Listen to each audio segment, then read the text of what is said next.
In Super Meat Boy, you play Meat Boy, a piece of meat trying to rescue his bandaged girlfriend from the evil Dr. Fetus.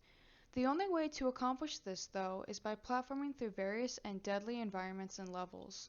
Even though this classic platformer is well known for being difficult and increasingly frustrating, Super Meat Boy has a sort of charm to it that is hard to completely escape from.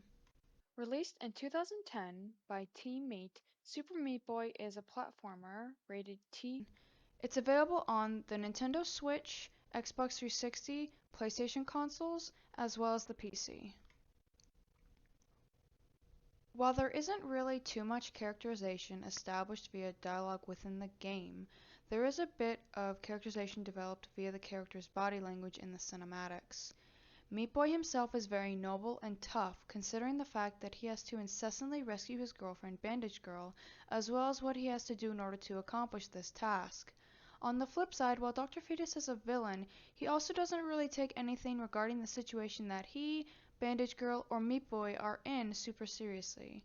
Most of the time, he's just messing around and being crude and or rude to either Meat Boy or his girlfriend. I understand that this game is notoriously difficult for most players, casual and hardcore alike. That being said, some people would argue that this game is too long for its own good. On the flip side, though, those that want a challenge will find the length extremely rewarding. Super Meat Boy is neither too long nor too short, and is the perfect amount of length for a game of its genre. I have to admit, I'm not a huge fan of the music myself. Despite this, it is undeniable how good the music is for the game, and I can appreciate it for what it is. If you like rocking electric guitar riffs and rock music in general, then you will love Super Meat Boy's soundtrack. No song in the game really is calm or serene, so the whole soundtrack really gets you pumped to play the game. For this review, I played Super Meat Boy on the PC, and I felt that the frame rate was a little lacking on occasion. This was especially annoying when I would be playing really challenging levels towards the end of the game. The game would lag and I had no idea why. I even had my FPS in the corner of my screen, and it never shifted away from 60, yet the game would still lag. There is so much creativity involved with this game, it's insane. Not only from the level design, which I will cover more thoroughly later, but also just the main idea behind the game. You literally play a glob of meat trying to rescue his bandage-covered girlfriend from a villain called Dr. Fetus. What else could you want as far as creativity goes?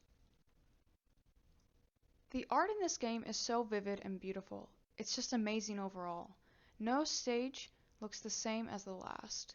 Thus, the variety of the backgrounds is so cool and feels fresh. You really feel like you're there with Meat Boy too. I think the graphics work really well for the time as well. The game came out in the early 2000s and it still looks pretty good to this day. Despite all that was mentioned previously, the gameplay is where Super Meat Boy truly shines. The levels are fun, varied, and well designed, to say the least. Because of the fact that every level is different from the other levels in at least one facet, there is always something for the player to want to keep coming back for. In addition to the levels being varied from each other, they also are quite challenging. Players can even create their own methods for how to finish the levels. The gameplay is smooth overall. Because of the level variety, players are forced to have to think on their feet and be concise in their inputs in order to complete them. This of course adds to the challenge of the game. The controls feel so fluid and concise. Players are able to control Meat Boy in the air and have perfect control of him otherwise. Players are able to wall jump, sprint, etc., and it all feels really natural. It really feels like players are in control of Meat Boy. It is completely satisfying to complete levels in this game, collect all the collectibles, and just play overall. As you play through Super Meat Boy, you feel like you are growing as a gamer and become better every time you pick up the controller. That's pretty cool for a game to be able to produce that feeling in players. I think the plot is really simplistic if I'm being frank. It reminds me of Ghosts and Goblins a bit. I think it works for the game as a whole, but you won't be playing Super Meat Boy for the plot or anything. The plot remained the same throughout the experience. Traverse through, usually singularly screened levels to get to Dr. Fetus and to free Bandaged Girl from his clutches. The animations are generally pretty awesome. Every time you jump and slide and wall jump, it looks so cool and so realistic, even though it's a pixelated game. The sound quality is actually very loud when you first open the game. Even though it can just be turned down, I still think it's a bit much for it to be that loud on startup. Every time the player jumps or is killed, a squishy sound is made. Ordinarily, I guess it would be annoying for some people, but it just makes sense thematically. Meat Boy is made of meat, so if something happens to him where he collides with some physical object, he will make a squishing sound. I personally did not mind the difficulty here because it was more challenging than it was difficult. The difficulty progresses extremely slowly, in my opinion, and players feel themselves grow as gamers as they play. No single level is thrown at players if they aren't ready for it. In addition, players are also able to play any level within a world at any point. Thus, no player is essentially stuck on any level and can move on to any of the other levels in the world or previously unlocked worlds to keep playing consistently. In addition, players only need to beat 17 out of 20 levels within a world to unlock the boss of that world.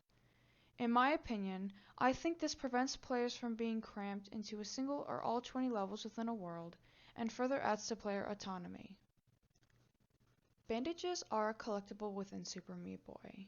They are normally placed in areas that are even more difficult to get to, and players can use them to unlock new characters with different abilities. These new characters can add different elements to the gameplay, such as jumping midair and holding onto walls. In addition, some levels include warp zones, which are extra levels that allow for players to unlock more things, including bandages. Warp zones are even harder to beat though.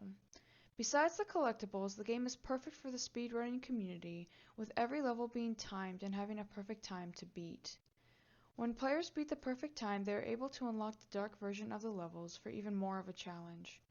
Overall, the game has so much replayability and it is so rewarding to collect any of the collectibles. From the diverse and varied levels to the amazing collectibles, this game really delivers in nearly every facet. I definitely recommend this game if you enjoy challenges, platformers, retro games, or really just like to experience something completely fresh and unique.